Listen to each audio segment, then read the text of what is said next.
안녕하세요. 좋은 아침입니다. 주말 다 잘 보내셨나요? 저는 토요일 날은 거의 2달 만에 야구를 하고 왔고요. 어제는 8시 출근해서 대표님이랑 잘 알 수 있는 방법에 대한 고민, 버즈하는 시간을 가져가지고 주말에 사실 늦잠을 한 번도 못 잤어요. 피곤할 수 있는? 이 등에다가 머리를 넣어야 좀 눈이 안 부시니까 저는 정말 무난한 주말을 보낸 것 같네요.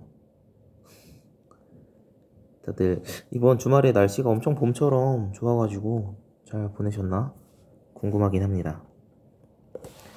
네. 1월 25일 월요일 뉴스를 읽어드릴게요. 코로나19 3차 대유행이 진정되고 있는 가운데 교회를 중심으로 한 확산이 잇따르고 있습니다.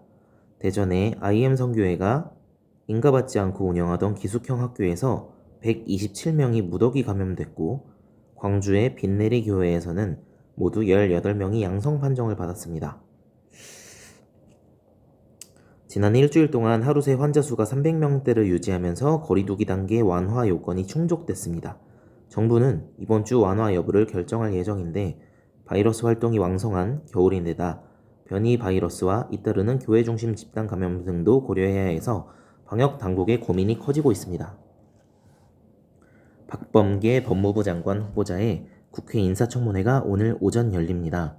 선산 임야의 재산 신고 누락과 법무법인 출자 논란 등 주요 쟁점이 될 전망입니다. 미국 미시간주에서 10억 5천만 달러, 우리 돈 1조 1천억 원의 복권 당첨자가 나왔습니다. 미국 역사상 세 번째로 큰 액수입니다. 당첨자는 디트로이트 외곽의 식료품점에서 복권을 구매한 것으로 알려졌습니다. 미국 토크쇼의 전설적인 앵커 레리 킹이 코로나19에 감염돼 향년 87세를 일기로 별세했습니다.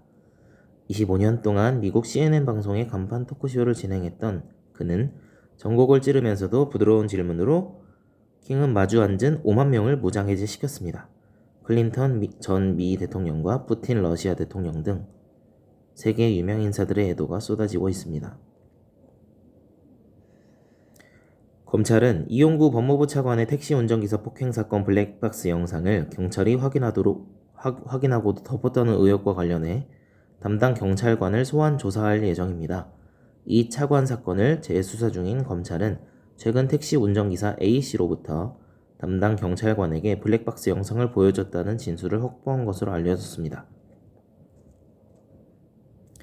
우리나라보다 해외에서 더 유명한 인물로 북한 출신 시인이자 작가인 2004년 탈북한 정진성 씨가 쓴 경애하는 지도자에게 영문판은 한국 작가들 가운데는 해외 판매에서 압도적인 1위 기록을 갖고 있습니다.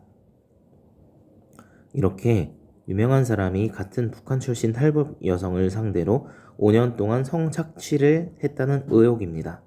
피해자는 자기 얼굴과 실명을 모두 공개하고 스트레이트에 증언했습니다. 고 박원순 전 서울시장의 성추행 의혹에 대한 국가인권위원회의 조사 결과가 이르면 오늘 발표됩니다. 박 전 시장의 사망 등을 이유로 경찰은 공소권 없음으로 결론을 내렸는데 인권위는 어떤 결과를 내놓을지 관심입니다. 최근 전국에서 발생하고 있는 고병원성 조류 인플루엔자 AI로 인해 매몰 처분된 달걀을 낳는 산란개 수가 1,000만 마리를 넘으면서 시중의 달걀 가격도 크게 오르고 있습니다. 농수산식품유통공사는 우선 미국산 신선란 60톤을 수입해 판매에 들어가기로 했습니다.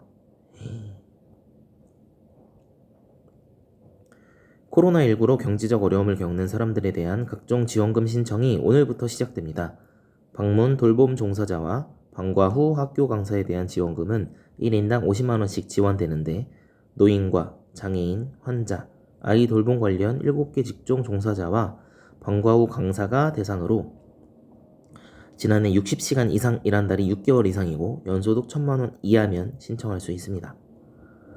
자영업자 지원을 보면 이제까지 정부 지원에서 소외됐던 전국의 유흥주점과 콜라텍 등 유흥시설 5종과 더불어 수도권 내 노래연습장과 실내 공연장, 체육시설, 학원 등 집합금지업종 운영자는 1,000만원 대출이 시행됩니다.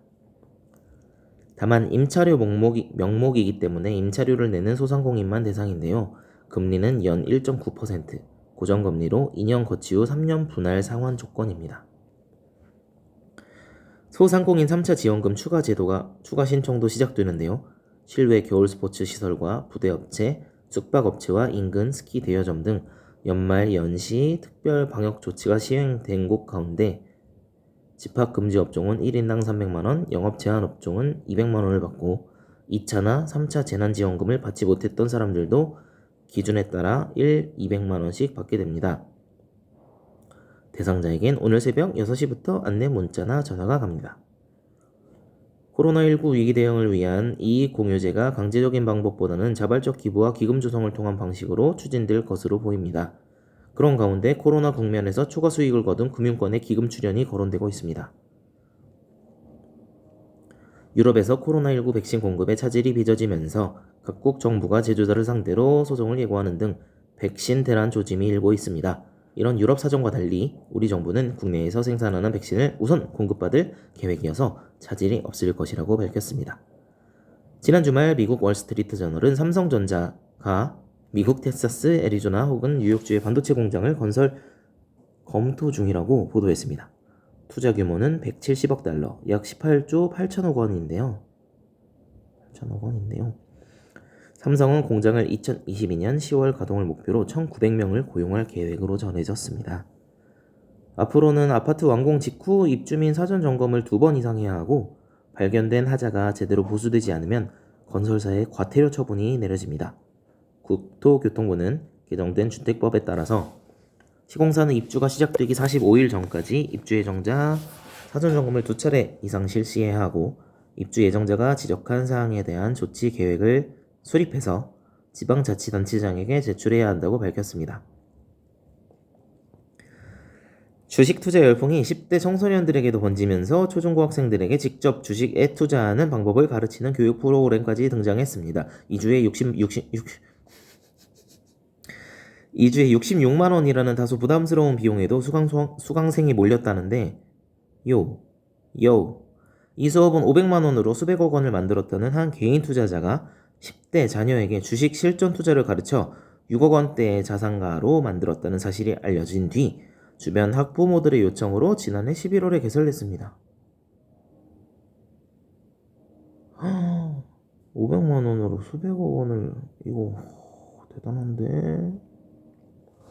네, 이상 오늘의 뉴스를 다 읽었고요. 새로 시작하는 한 주입니다. 월요일 잘 보내시고 내일 또 만날게요. 엄청 피곤하지만 화이팅! 안녕.